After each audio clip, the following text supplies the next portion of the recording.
आज नया टॉपिक हम लोग शुरू करने जा रहे हैं और टॉपिक का नाम है ऑप्शन एलिमिनेशन। ओके। हम्म। ऑप्शन एलिमिनेशन का मतलब क्या होता है, इसको मैं आपको थोड़ा समझाता हूं।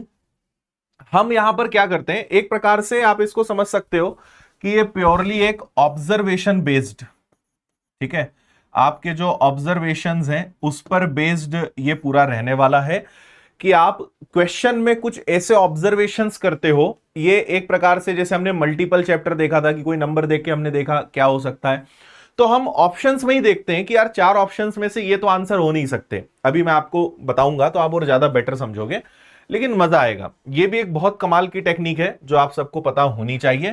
तो हम अपने ऑब्जर्वेशंस को मजबूत करेंगे।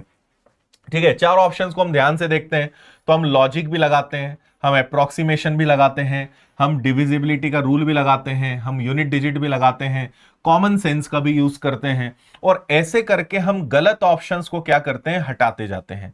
और हम देखते हैं कि यार ये तो आंसर हो ही नहीं सकता, है ना। जैसे मान लो एक छोटा सा एग्जाम्पल लेते हैं। मैंने कहा कि यार एक क्लास में 15 बच्चे हैं जिनका एवरेज 20 ईयर्स है।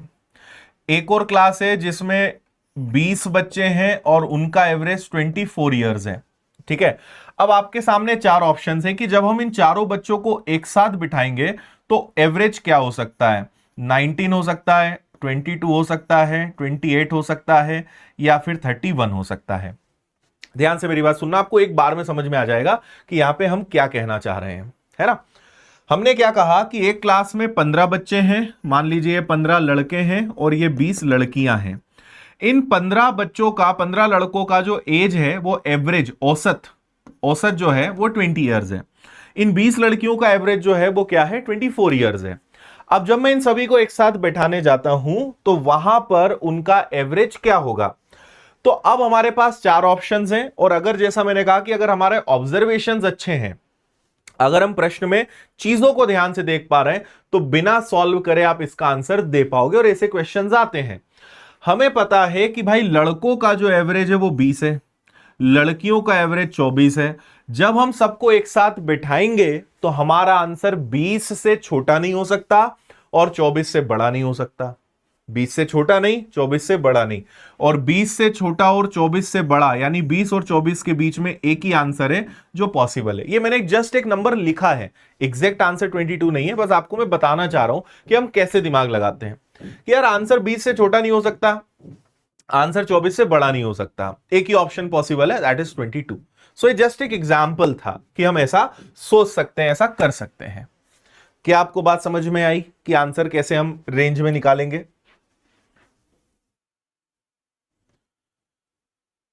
हाँ।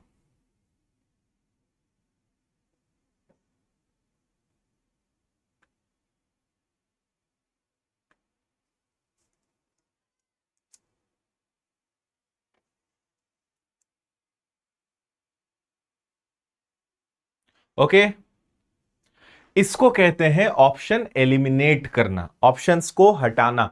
जो लग रहा है कि यार ये तो हो ही नहीं सकता उसको हम हटाएं, तो चलो थोड़ी सी चीजें और हम सीखते हैं। जैसे हमारे सामने पहला क्वेश्चन है, आपके पास अनुपात है, एक 3:4 है, एक 3:5 है, एक 2:11 है, एक 7:2 है। आपसे कह रहे हैं कि इनको आरोही क्रम में अरेंज करो। आरोही क्रम मतलब बढ़ते क्रम होता है, इसमें सबसे छोटा आगे आएगा और सबसे बड़ा उधर जाते जाएगा। तो आपको यहां पे सबसे छोटा रखना है। अब आप यहां पे एक चीज समझना, हाँ थैंक यू भाई, बहुत बहुत धन्यवाद श्री की तरफ से आप सभी को। एक चीज आप समझना कि जैसे 3:4 है, अब कैसे पता करें, तो आप इसको लिख सकते हो 3/4 मल्टीप्लाई बाय 100। तो आप कहोगे सर ये तो 75% है। फिर आपने कहा 3:5, तो आप इसको लिख सकते हो 3/5 इंटू 100। सो आप इसको कहोगे 60%। ठीक है। फिर आपके पास अगला है 2:11, जिसको आप कहोगे 2/11 मल्टीप्लाई बाय 100। तो ये लगभग आपका 18 दशमलव समथिंग समथिंग में आ जाएगा, है ना। फिर इसके बाद आपके पास एक और है, इसको मैं इधर कर लेता हूं। आपके पास एक और है जो है आपका 7:2, यानी 7/2 मल्टीप्लाई बाय 100, मतलब ये हो जाएगा लगभग 350%। ये तो मैंने आपको पूरा सॉल्व करके बता दिया, ठीक है, कि ये क्या भाई हो सकता है। अब आपको पता है कि सबसे छोटा सबसे आगे आएगा, यहां पे सबसे छोटा कौन है, 2:11 है, तो सबसे छोटा 2:11 एक ही ऑप्शन में है, तो ऑप्शन बी आपका आंसर आ जाएगा। ठीक है, अब हम क्या करेंगे, ये तो मैंने आपको भी सॉल्व करके बता दिया, प्रूव करके बता दिया कि भाई ऐसा होता है। हम एग्जाम में ऐसा कभी नहीं करेंगे। हमें एक चीज पता है कि भाई नीचे संख्या, देखो इन दोनों में जितना अंतर ज्यादा होगा, ठीक है, अंतर जितना ज्यादा होगा आंसर उतना ही छोटा आएगा, ये बात एकदम तय है। तो आपको केवल यह देखना था कि भाई इन दोनों में डिफरेंस सबसे ज्यादा है ना। अच्छा, ऊपर अगर बड़ा नंबर है तो आंसर तो 100 से ज्यादा आएगा, तो ये तो सबसे बड़ा वैसे भी दिख रहा था। पर जहां पे मैं देख रहा हूं कि यार इनमें अंतर हो, इनमें अंतर हो, अंतर जितना ज्यादा उतना वैल्यू छोटा। दूसरा, 2 के नीचे 11 रखाएगा तो आंसर और छोटा आएगा, तो हमें वैसे ही दिख रहा था कि यहां पे एक ही आंसर पॉसिबल है, वो है 2:11। 2:11 सबसे पहले आना चाहिए और वो एक ही ऑप्शन में है। आया आपको समझ में? तो हर बार हम सॉल्व नहीं करेंगे, बस इस बार आपको मैं बता रहा हूं कि भाई ऐसा हमें ध्यान रखना है। ठीक है,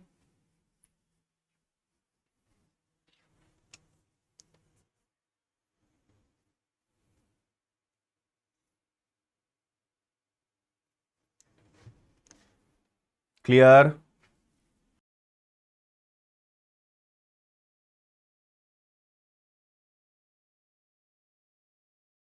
थैंक यू जी, धन्यवाद, थैंक यू। आगे बढ़े, अगला देखो। अगला आपके पास है 15:7, 5:11 और 21:77। ठीक है, आपसे कहा है कि इनको अवरोही क्रम में जमाओ। भाई अवरोही मतलब सबसे बड़ा सबसे पहले और सबसे छोटा सबसे लास्ट में। ठीक है, तो इनमें सबसे बड़ा कौन सा होगा, बस ऐसे ही देख के बता दो।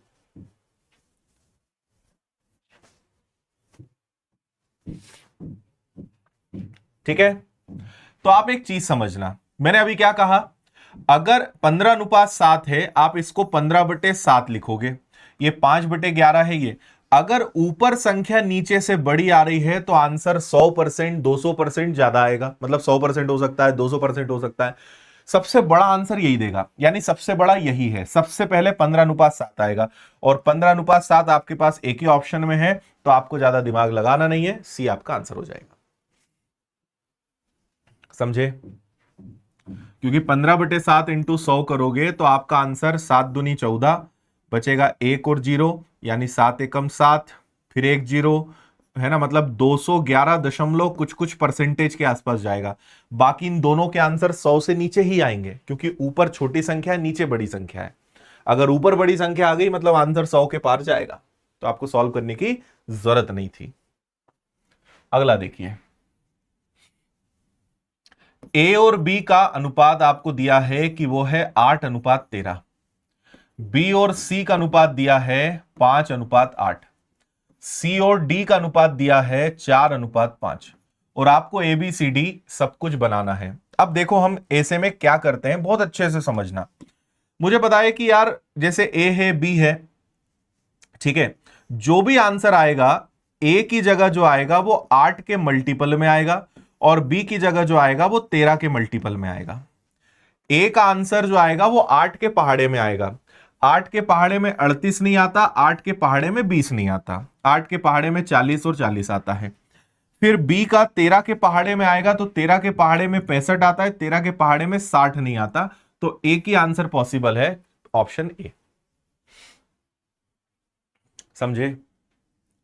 क्योंकि जो भी आंसर आएगा वो इन सबके पहाड़े में आएगा, तो हम केवल एक दो संख्याओं को देखकर खत्म कर सकते हैं। अब आपने देखा ना, हमने ऑप्शन हटा दी, इसी को बोलते हैं ऑप्शन एलिमिनेट करना, ऑप्शंस को हटाते जाना। भाई ये नहीं हो सकता, ये नहीं हो सकता, ये भी नहीं हो सकता, यही हो सकता है। ऑप्शंस एलिमिनेट करते जाओ, एक ऑप्शन पे पहुंच जाओ।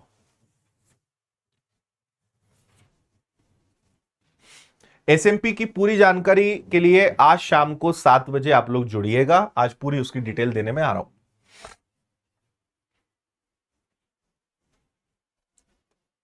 चलिए आगे। पूजा चमेली अंजू के पर्स में 450 रुपए हैं। पूजा के पास चमेली से 50 रुपए अधिक हैं। पूजा के पास चमेली से कितने ज्यादा है भाई? 50 रुपए ज्यादा है। और अंजू के पास पूजा से, अंजू के पास पूजा से दुगना पैसा है, अंजू के पास पूजा से दुगना पैसा है ना।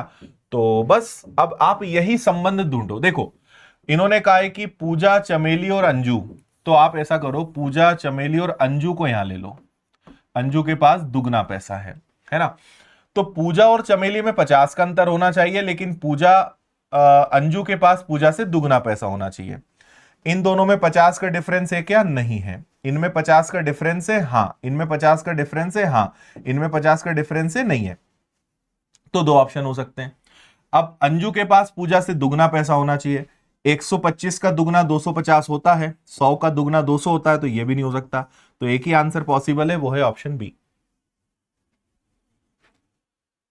आया मजा भाई? सीक्वेंस देखो, पहले पूजा का आंसर है, फिर चमेली का है और आखिरी में अंजू का है।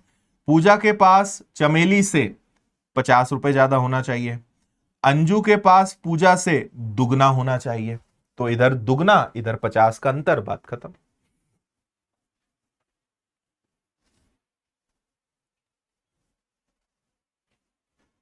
आया आनंद?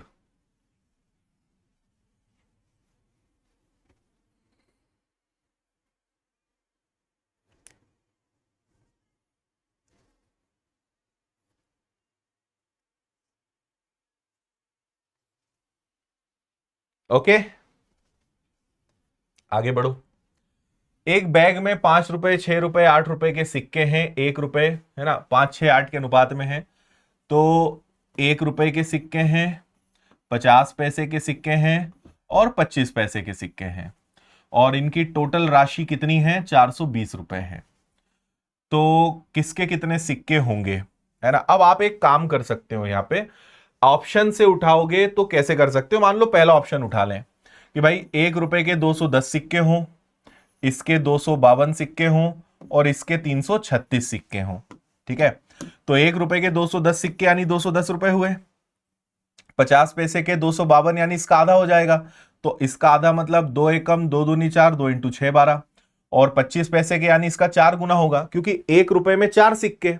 तो 336 मतलब क्या हो जाएगा? जब 50 पैसे की बात आए तो 2 का भाग दे दो, जब 25 पैसे की बात आए तो 4 का भाग दे दो। तो 4 इंटू 8 32 और 4 इंटू 4 16। अब अगर मैं सबको जोड़ू तो 6 4 10 का 0 कैरी 1, 8 2 10 11 और 1 12 कैरी फिर से 1, 2 3 और 1 4, देखो 420 रुपए इकट्ठे हो रहे हैं। यानी हमारा पहला वाला ऑप्शन सही है, पहला वाला ही सही निकल गया, है ना। अगर दो, ये नंबर ऑफ कॉइन्स है, ये सिक्कों की संख्या है। मेरे पास 210 सिक्के 1 रुपए के हुए तो 210 रुपए हुए, 252 सिक्के 50 पैसे के तो उनकी वैल्यू 126 हुई, 336 सिक्के 25 पैसे के तो उनकी वैल्यू 84 हुई। सबको जोड़ा तो 420 आया। यानी पहला वाला ऑप्शन बिल्कुल सही है।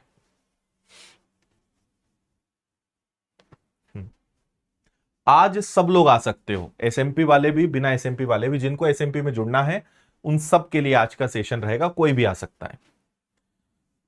हम इस महीने 1000 बच्चों को एसएमपी में लेने वाले हैं। उन 1000 को किस आधार पर चुनेंगे, इसकी जानकारी शाम को मिलेगी।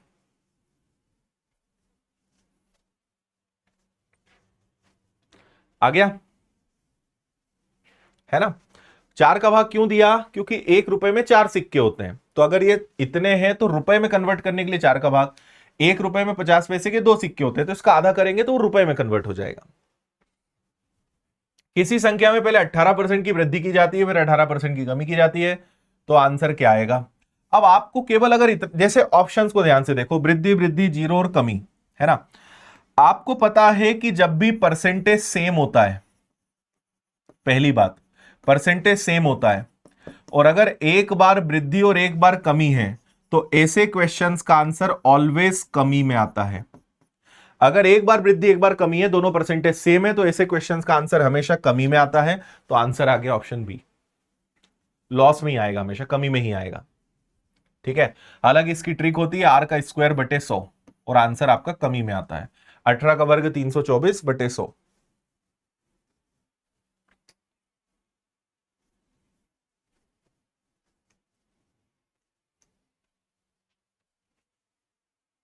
ठीक है। एक दुकानदार एक वस्तु के मूल्य में 8% और 5% की वृद्धि करता है, कुल प्रतिशत वृद्धि कितनी होगी। अब एक चीज समझो, पहले 8% की वृद्धि करेगा, फिर 5% की वृद्धि करेगा, तो 8 और 5 होता है 13, फिर वृद्धि पे वृद्धि होगी, यानी आंसर 13 से थोड़ा ज्यादा ही आएगा, और 13 से थोड़ा सा ज्यादा एक ही ऑप्शन है। समझ रहे हो, ये सब एग्जाम के आए हुए रियल क्वेश्चंस, रियल ऑप्शंस हैं।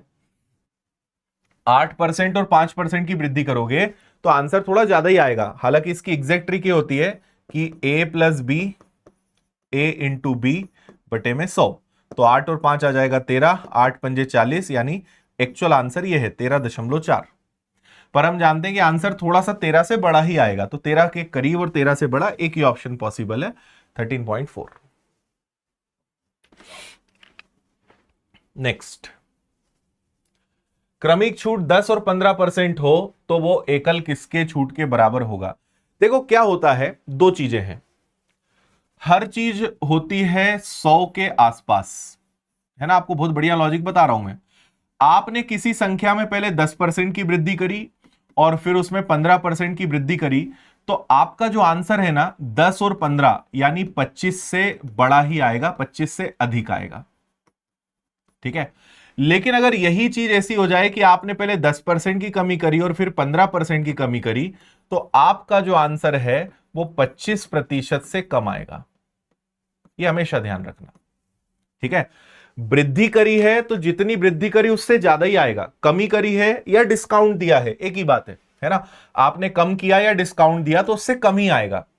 तो अगर आपने डिस्काउंट दिया मतलब कम किया, तो आपका आंसर 10 प्लस 15 25 से कम आएगा। तो 25 से कम आएगा और 25 से कम एक ही ऑप्शन है, तो दिमाग ही नहीं लगाना है, डी आपका आंसर है। आया लॉजिक।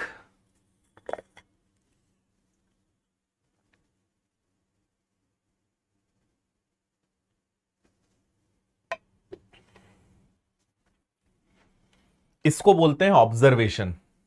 और जब आप प्रश्नों को सॉल्व करते हो ना, तो ये बारीकी आपको वहां से पकड़ में आती है, तब जाके आप बिना सॉल्व करे इनको निपटाते हो।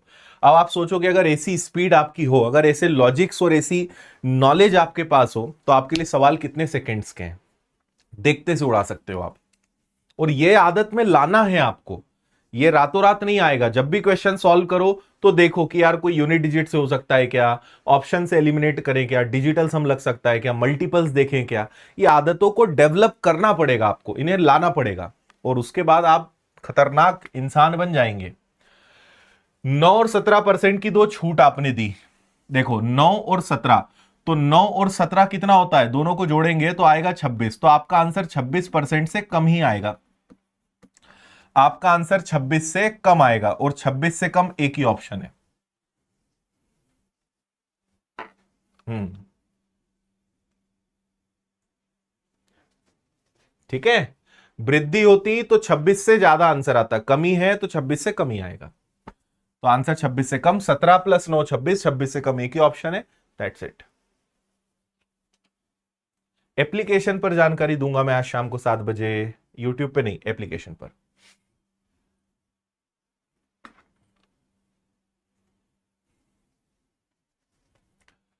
इसको आप पहले पढ़ लो, दिखने में खतरनाक है, दिखने पे मत जाना, हालांकि थोड़ी बहुत मेहनत तो है, लेकिन आप बस देखो पहले इसको।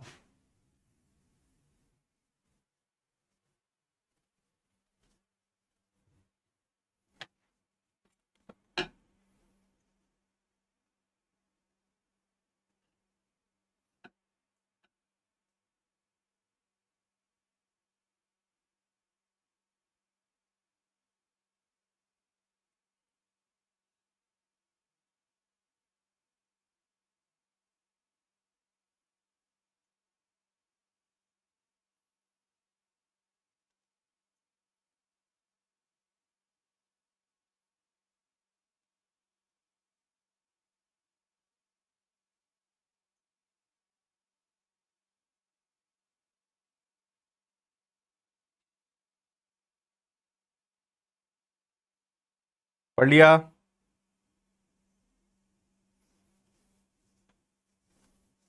चल, अब सुनना, आपसे कहा है एक महीने के पहले दिन की शुरुआत में राजेश के पास 500 अंडे थे, ठीक है।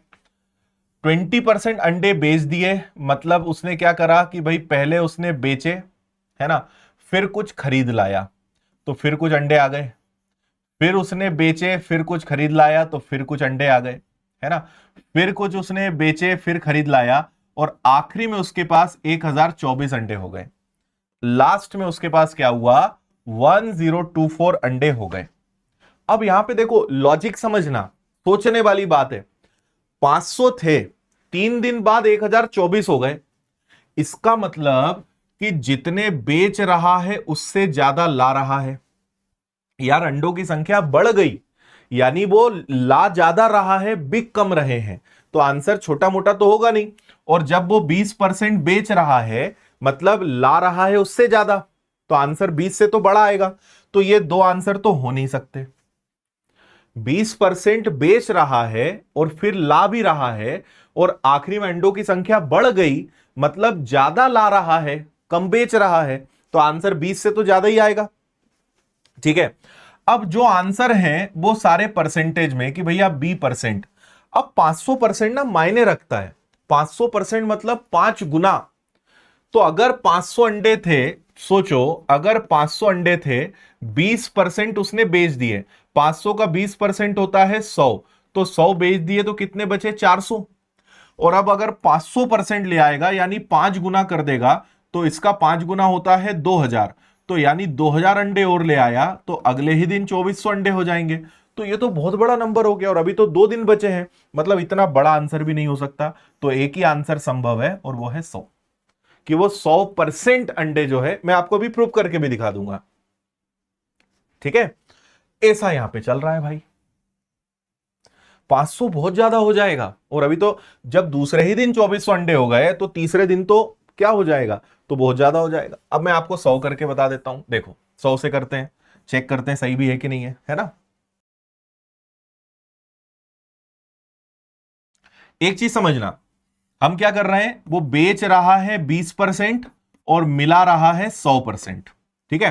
तो अगर उसके पास 500 अंडे हैं, 500 का 20% यानी 100 गया तो कितना आ गया, 400। और इस 400 में 100% यानी 400 ही अंडे और आ जाएंगे, तो कितने हो जाएंगे मेरे भाई, 800, ठीक है। ये एक दिन हो गया। अगले दिन क्या करा, 800 का 20% 160 गया तो कितना बचा, 640, और वो 640 ही अंडे और लाएगा, तो 640 640 कितना हो गया, 1280 हो गया। ये दूसरा दिन हो गया। तीसरे दिन 1280 का 20%, तो 1280 का 20% यानी कितना हो गया, 256। 256 अंडे गए, तो 256 अंडे गए और आपने एक चीज ध्यान दिया हो, तो अगले दिन 20% अंडे बेचता है, बस बेचे, है ना, और उसके बाद जो है इतना बचा, तो 1280 में से 256 गया, तो अब उसके पास बचा कितना, 1024, क्योंकि उसने उस दिन लाया नहीं, 1024 लाया, मतलब 1024 बचे और वही है। इसलिए आपका डी बिल्कुल सही है, 20 और 10 हो नहीं सकता, 500 बहुत ज्यादा हो जाएगा, तो एक ही ऑप्शन बचा है 100। चले आगे।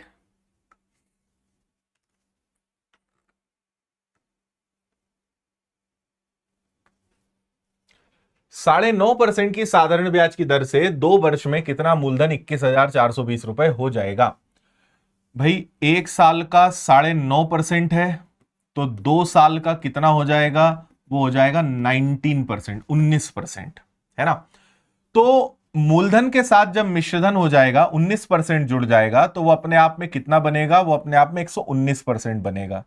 और 119% अपने आप में कितना है ना, 119% है, और 119% मिलकर वो क्या बना है, 21,420 बना है। यानी मूलधन जो 100% होगा वो तो इससे कम ही आएगा, ठीक है।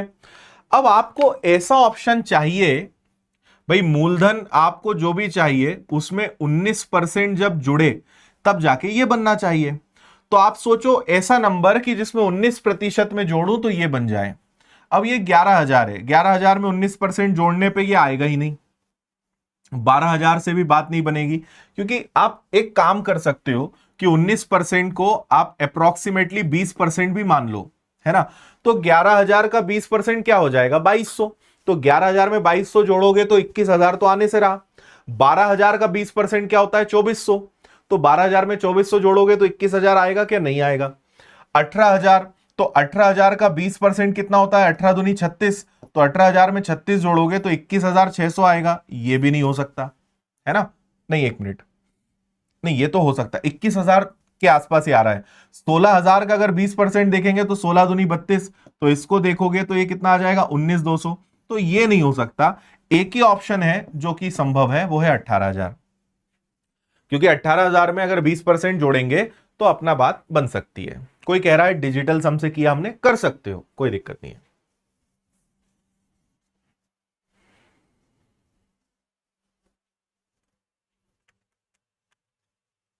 आया समझ में? और लगभग में हमने कन्वर्ट कर लिया कि भाई लगभग ऐसा हो सकता है।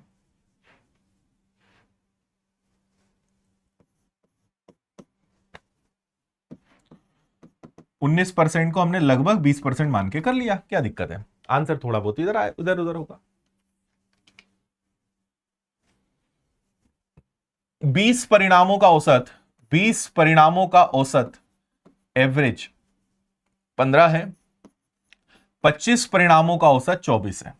अब देखो वही बात है, जो भी आंसर आएगा वो 15 से छोटा और 24 से बड़ा नहीं हो सकता। 15 से बड़ा और 24 से छोटा, तो ये तो 24 से बड़ा है, नहीं हो सकता। ठीक है, ये तो नहीं हो सकता, ये भी नहीं हो सकता। एक ही आंसर संभव है, 20।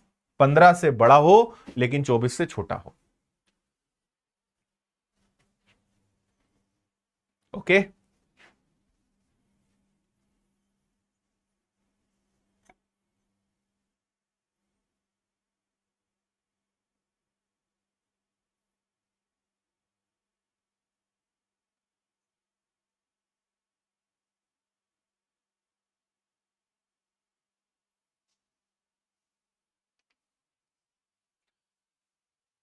6 घंटियां हैं, 3, 4, 6, 8 और 12 सेकंड में बजती हैं।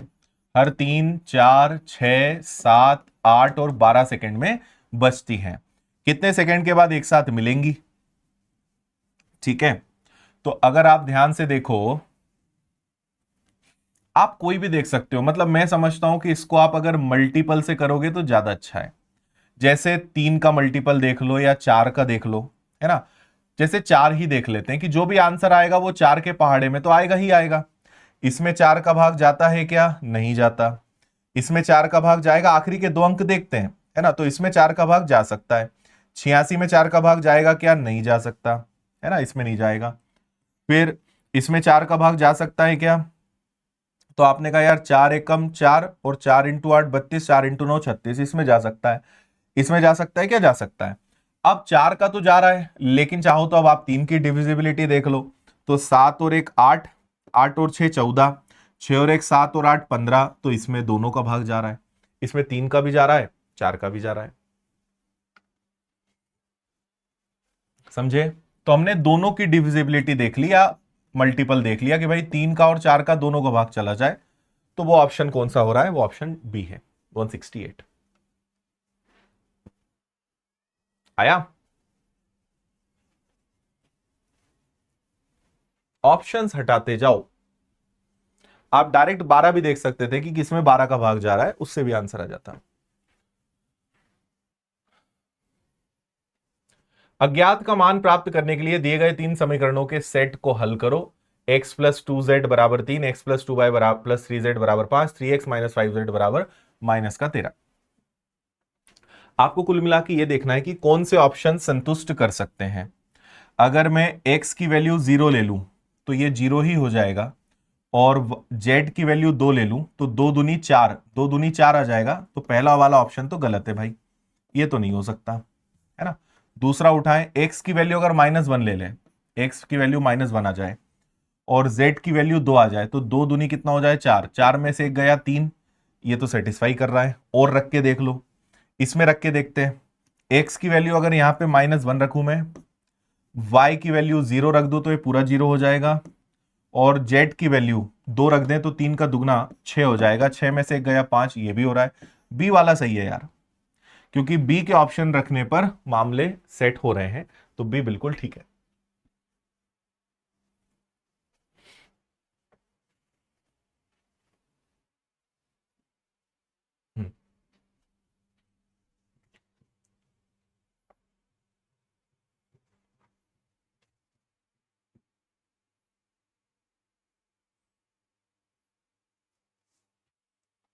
आया भाई मजा।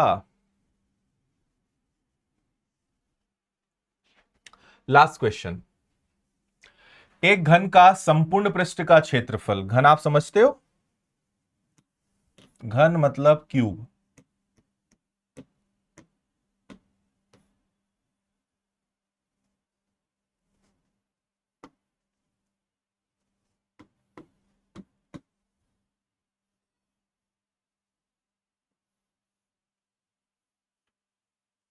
ठीक है, ये एक घन है।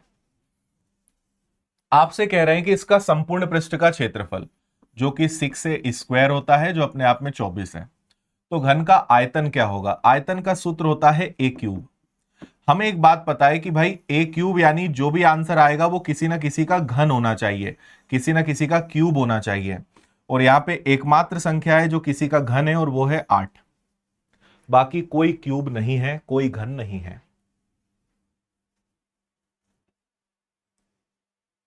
समझे कि नहीं समझे?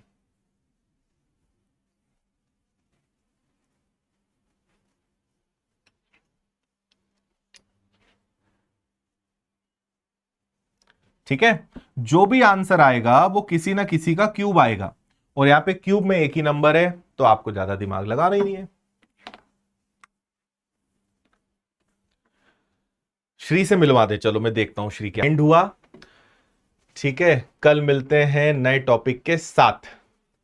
कल मुझे लगता है कि आपका नेक्स्ट टॉपिक यूनिट्स से रिलेटेड हो सकता है।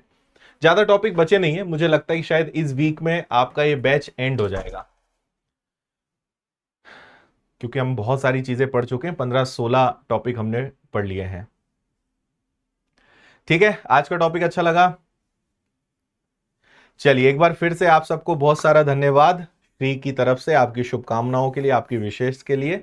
सब लोग अपना ध्यान रखिए, कल मिलते हैं अपने समय पर। Tata bye bye, take care, जय हिंद।